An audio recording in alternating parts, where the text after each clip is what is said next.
پر ہمارا پینل ہمارے ساتھ موجود ہے. جمیل احمد صاحب موجود ہیں, عابد لطیف صاحب موجود ہیں, اور امیر جماعت اسلامی حافظ نعیم الرحمان صاحب نے بھی ہمیں جوائن کر لیا ہے. تو حافظ نعیم صاحب سے گفتگو کا آغاز کرتے ہیں. حافظ صاحب بہت شکریہ آپ کے وقت کے لیے.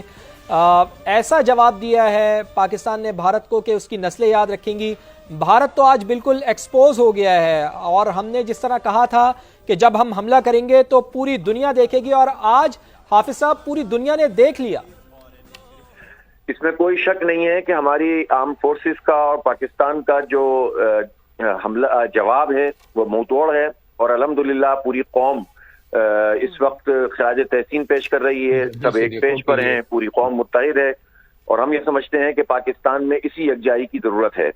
بات یہ ہے کہ بھارت نے کیا ہے بچوں پر حملہ, بھارت نے کیا ہے سویلینز پہ حملہ, مسجدوں کو شہید کیا ہے, اور پاکستان نے ایک ذمہ دار ریاست کے طور پر ان کی تنصیبات پہ حملہ کیا ہے, ان کے سسٹم کو تباہ کیا ہے, اور ان کے سسٹم کو نہیں ان کی ساکھ کو تباہ کر دیا. وہ جس طرح سے یہ خطے کے پولیس مین بن کر امریکہ کو یہ کہتے تھے کہ ہم چودھری ہیں, ان کا غرور خاک میں مل گیا ہے. ان کی کوئی چیز, ان کے رافیل تباہ ہو گئے ہیں, کچھ کسی کام کے نہیں رہے, اور ان کے جتنے بھی سیکیورٹی سسٹم سے ان پر پاکستان نے انہیں زبردست ہزیمت سے دوچار کیا ہے. یہ بہت بڑی کامیابی ہے پاکستان جیسے ملک کے لیے, جس کے بارے میں یہ کہا جاتا ہے کہ وہ معیشت کے اعتبار سے بہت کمزور ہے. اب تو ایک ہی بات ہے, روبیو فون کرے یا ٹرمپ فون کرے یا کوئی بھی وزیر خارجہ آئے, بات تو صرف ایک ہونی چاہیے, کشمیر پہ بات کریں گے, پانی پہ بات کریں گے, ادروائز کوئی بات نہیں ہوگی, اور لڑنے کے لیے بھی تیار ہیں اور مرنے کے لیے بھی تیار ہیں. تبھی جا کر ہمارا مسئلہ جو ہے وہ حل ہوگا. ٹھیک ہے حافظ صاحب, سوال لیجیے گا میرا.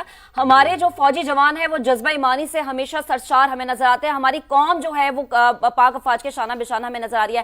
آپ کو لگتا ہے کہ جو مار پڑ گئی ہے مودی کو, جو دلی میں ہم نے دیکھا ہے یا جو باقی ہم نے ایئر بیسز پہ دیکھا ہے, اس کے بعد بھارت بس کر جائے گا؟ دیکھیں, بھارت کبھی بھی سازشوں سے باز نہیں آئے گا, اور یہ بات سمجھنی چاہیے, تاریخ کا سبق ہے. اور یہ آپ سمجھ لیجئے کہ اگر اس وقت وہ مار کھا کے پیچھے بھی ہٹیں گے تو پھر سازش کریں گے. ان کو اگر جواب دینا ہے تو اپنی ٹرمز پر دینا ہے.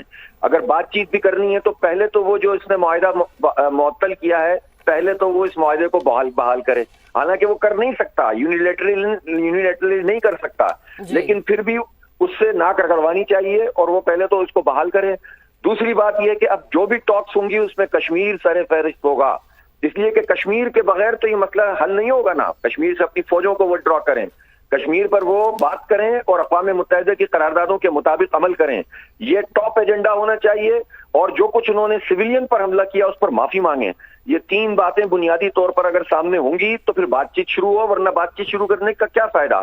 آج ہم جانتے ہیں اس بات کو کہ جنگ سب کے لیے نقصان دہ ہوتی ہے, لیکن بات یہ ہے کہ جنگ ضرورت ہوتی ہے بعض اوقات امن کے لیے اور لوگوں کی جانیں بچانے کے لیے, اور جو ظالم اور طاغوتی قوتیں ہوتی ہیں ان کو نیچے جھکانے کے لیے. ورنہ یہ قوتیں پھر ساز باز کرتی ہیں, پھر دنیا پہ جو ہے وہ پروپیگنڈا کر کے یہ اثر ڈالتی ہیں کہ جیسے پاکستان میں کوئی دہشت گردی ہو رہی ہے.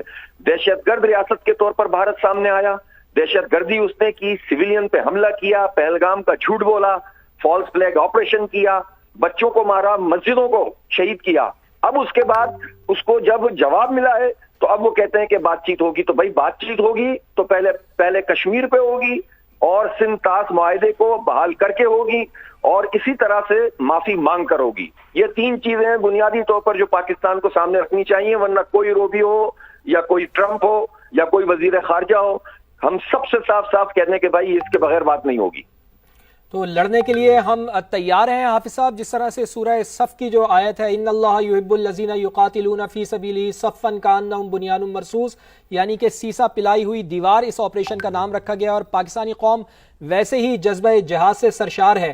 تو ہم لڑنے کے لیے تیار ہیں مکمل, اور آج ہم نے ثبوت بھی دے دیا ہے.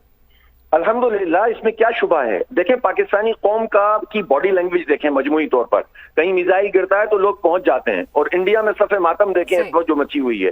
آپ ہمارے ترجمان کی باڈی لینگویج دیکھیں اور ان کے ISPR کی باڈی لینگویج دیکھیں, تو آپ کو پتا چل جائے گا کہ کون کس طرح سے کھڑا ہوا ہے. دیکھیں میں ایک مرتبہ پھر کہنا چاہتا ہوں کہ جنگ ہولناک ہوتی ہے, تباہ کن ہوتی ہے, لیکن دشمن کو جھکانے کے لیے اور اس کی سازشوں کو ناکام کرنے کے لیے اور دنیا کا امن تاراج کرنے کے لیے وہ جو کچھ دہشت گردی کر رہے ہیں اس سے باز رکھنے کے لیے جنگ لازمی ہے. تو پھر جنگ ہی صحیح.